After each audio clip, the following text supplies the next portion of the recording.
নমস্কার। ঢাকা, জাহাঙ্গীরনগর, রাজশাহী এবং চট্টগ্রাম বিশ্ববিদ্যালয়ে ছাত্র সংসদ নির্বাচন ইতিমধ্যে শেষ হয়েছে।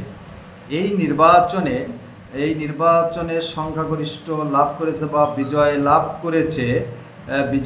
করেছে ছাত্র শিবির এবং পরাজিত হয়েছে ছাত্রদল।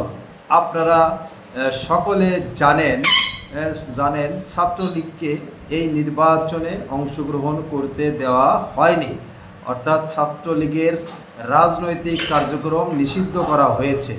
এই নির্বাচনে ছাত্র শিবির ব্যাপক জয়লাভ করেছে, অর্থাৎ প্রত্যেকটা বিশ্ববিদ্যালয়ে এ পর্যন্ত যতগুলো বিশ্ববিদ্যালয় নির্বাচন হয়েছে প্রত্যেকটা বিশ্ববিদ্যালয়ে ছাত্র শিবির জয়লাভ করেছে এবং ছাত্র দল পরাজয় হয়েছে, মানে ভরাডুবি হয়েছে, ব্যাপক পরাজয় হয়েছে। ইতিহাসের শ্রেষ্ঠ পরাজয় বলা যায়, ছাত্র শিবিরের কাছে পরাজয় বরণ করেছে।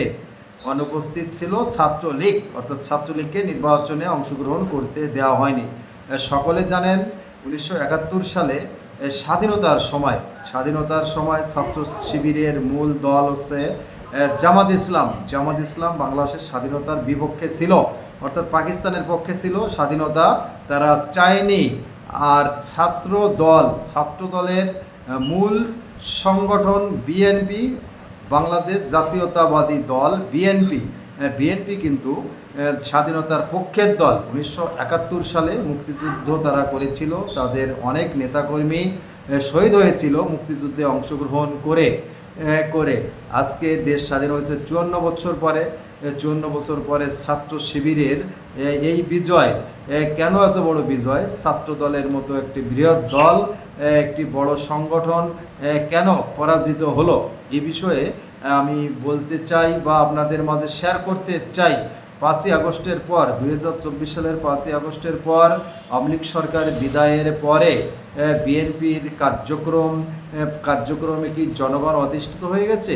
তাদের বিরুদ্ধে যে কথাবার্তাগুলো হচ্ছে, চাঁদাবাজি, মামলা বাণিজ্য,